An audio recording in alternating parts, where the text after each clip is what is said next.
बड़ी खबर के साथ शुरुआत कर रहे हैं। कर्नाटक की सियासत से जुड़ी लगातार वहां पर हलचल होती हुई नजर आ रही है, क्योंकि आज खबरें ऐसी है कि आज सीएम पद से इस्तीफा दे सकते हैं सिद्धारमैया। सूत्रों के हवाले से यह बड़ी खबर है। सिद्धारमैया के आवास पर अभी फिलहाल ब्रेकफास्ट मीटिंग चल रही है और इस मीटिंग में मंत्रियों संग सिद्धारमैया की चर्चा जारी है।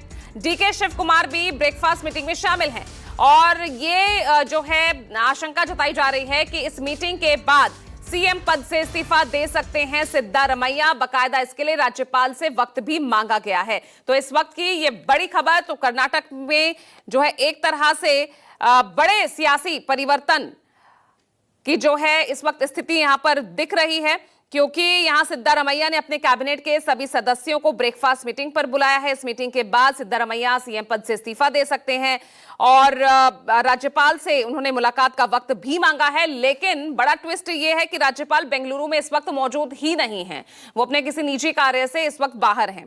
तो कर्नाटक में देखा जाए तो जो ये रार है, जो सत्ता परिवर्तन की जो ये रार है, ये कोई नई बात नहीं है।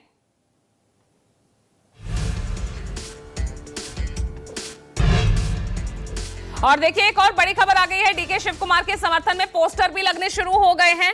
बेंगलुरु में कई जगह डीके शिव कुमार के पोस्टर्स लगे हैं।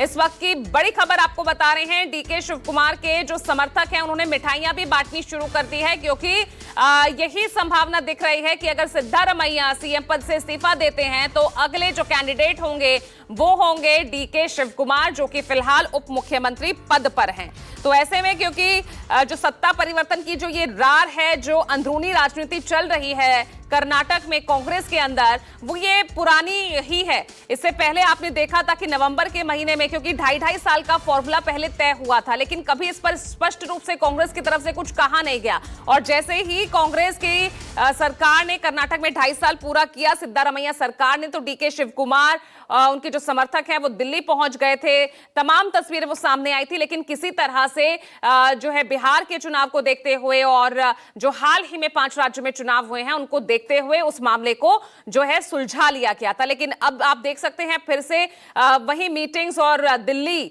जो दौरे हैं वो शुरू हो गए थे और ऐसे में एक बड़ी मीटिंग दिल्ली में भी हुई थी। अब आज ये खबर सामने आ रही है कि जो ब्रेकफास्ट मीटिंग चल रही है, जिसमें खुद डीके शिव कुमार भी मौजूद हैं, इस मीटिंग में चर्चा के बाद इस्तीफा दे सकते हैं सिद्धारमैया। और बाकायदा यहां पर देखिए डीके शिव कुमार के जो समर्थक हैं उनके पोस्टर्स लगने शुरू हो गए हैं।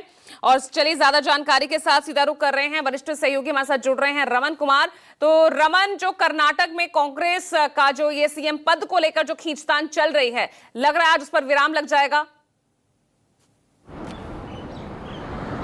बिल्कुल विराम लगने की उम्मीद है। और जिस बड़ी मीटिंग का जिक्र आपने किया, वो बड़ी मीटिंग इंदिरा भवन, जो कि कांग्रेस पार्टी का मुख्यालय है, वहां पर हुआ। करीब 5 घंटे तक लगातार मल्लिकार्जुन खड़गे, जो कि कांग्रेस पार्टी के अध्यक्ष हैं, राहुल गांधी लोकसभा में विपक्ष के नेता हैं, रणदीप सिंह सुरजेवाला जो कर्नाटक कांग्रेस के प्रभारी हैं, केसी वेणुगोपाल जो संगठन महासचिव हैं, इसके अलावा 2 व्यक्ति, सिद्धारमैया कर्नाटक के मुख्यमंत्री और डीके शिव कुमार कर्नाटक के उप मुख्यमंत्री इस मीटिंग में थे। और 5 घंटे की मीटिंग के बाद जो ऑफिशियली बताया गया केसी वेणुगोपाल के द्वारा, वो बताया गया कि आज की मीटिंग में मुख्यमंत्री को लेकर कोई चर्चा नहीं हुई। उन्होंने कहा कि सिर्फ राज्यसभा और विधान परिषद को लेकर चर्चा हुई, बाकी किसी एजेंडे पर कोई बातचीत नहीं हुई, जो कयास आप लगा रहे हैं। तो साफ तौर पर आप अंदाजा लगा सकते हैं कि कितना बड़ा चेहरा है सिद्धारमैया का, कि सिद्धारमैया के इस्तीफा देने के बाद ही पार्टी ऑफिशियली अनाउंस करना चाहती है। क्योंकि कल रणदीप सिंह सुरजेवाला का बेंगलुरु में बयान आता है कि कोई विधायक दल की मीटिंग कॉल नहीं की गई है। जब तक सिद्धारमैया इस्तीफा नहीं देते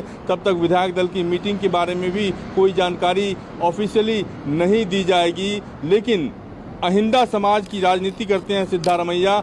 अत्यंत पिछड़े वर्ग, अल्पसंख्यक और दलितों के गठबंधन से जुड़ा हुआ ये अहिंदा एक कन्नड़ शब्द है और इसकी राजनीति करते हैं, जो कि 70% जो समुदाय है, जो 70% जनसंख्या है कर्नाटक की, उसकी राजनीति करते हैं सिद्धारमैया।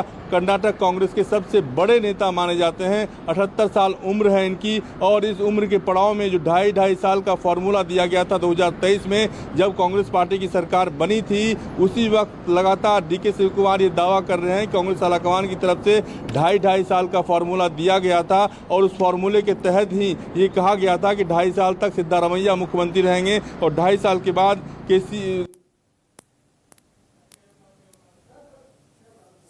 साल के बाद अब चूंकि केरल में कांग्रेस पार्टी की सरकार बन गई है, 5 राज्यों में जो विधानसभा चुनाव होने थे वो चुनाव हो गए हैं। इसके बाद जो है अब कांग्रेस आलाकमान ने फैसला लिया है कि अब इस मामले पर अंतिम निर्णय ले लिया जाए और राहुल गांधी की तरफ से लगातार कोशिश के बाद सिद्धारमैया को मना लिया गया कि वो इस्तीफा दें और उनको एकोमोडेट किया जाएगा। दिल्ली में ऑफर दिया गया है कि राज्यसभा सदस्य के रूप में आपको एकोमोडेट किया जाएगा, संगठन में बड़ा पद आपको दिया जाएगा। लेकिन जो जानकारी मिल रही है कि सिद्धारमैया कभी भी कर्नाटक कांग्रेस की राजनीति करना चाहते हैं, कर्नाटक की राजनीति करना चाहते हैं। इसके बारे में अंतिम फैसला अभी नहीं हुआ है कि वो राज्यसभा आएंगे या नहीं आएंगे।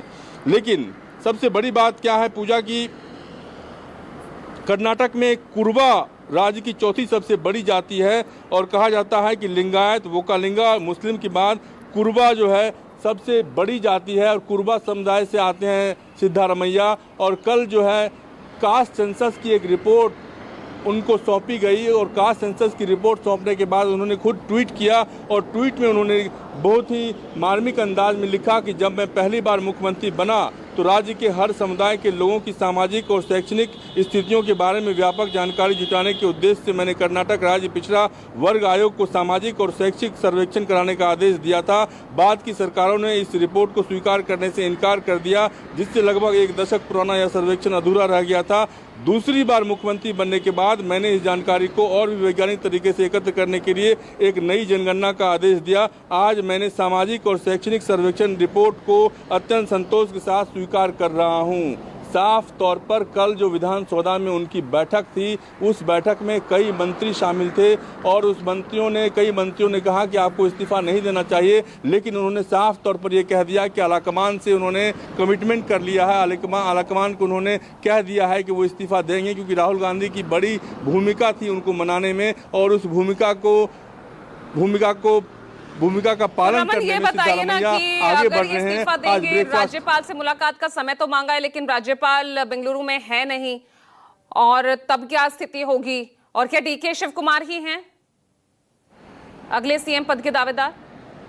बिल्कुल, जो तस्वीर आपने दिखाई, डीके शिव कुमार के घर पे मिठाई बंटने लगी है, उनके बड़े बड़े पोस्टर्स लगने लगे हैं। साफ तौर पर ये संकेत साफ जा रहा है कि अगर सिद्धारमैया का इस्तीफा होता है, जो कि कहा जा रहा है कि 3 बजे के आसपास वो राज्यपाल से मिलकर अपना इस्तीफा देंगे और शनिवार को डीके शिव कुमार का शपथ ग्रहण समारोह हो सकता है, लेकिन अभी तक इस बारे में ऑफिशियल जानकारी नहीं दी गई है। रणदीप सिंह सुरजेवाला वहां कांग्रेस पार्टी के प्रतिनिधि के तौर पर, कांग्रेस पार्टी के प्रभारी के तौर पर बेंगलुरु में मौजूद हैं और पल पल की जानकारी रणदीप सिंह सुरजेवाला की तरफ से राहुल गांधी को दी जा रही है। और ये कहा जा रहा है कि सिद्धारमैया ब्रेकफास्ट मीटिंग में अपने मंत्रियों को ये सूचित करेंगे कि कांग्रेस आलाकमान से जो कमिटमेंट उन्होंने किया है, उस कमिटमेंट के बाद वो इस्तीफा देंगे। जहाँ तक राज्यपाल के बेंगलुरु में मौजूद नहीं रहने की बात है, तो 3 बजे के आसपास कहा जा रहा है कि सिद्धारमैया राज्यपाल से मिलकर इस्तीफा देंगे। तब तक राज्यपाल के आने की संभावना, बेंगलुरु आने की संभावना जताई जा रही है। लेकिन सबसे बड़ी बात है कि सिद्धारमैया के इस्तीफा देने के साथ ही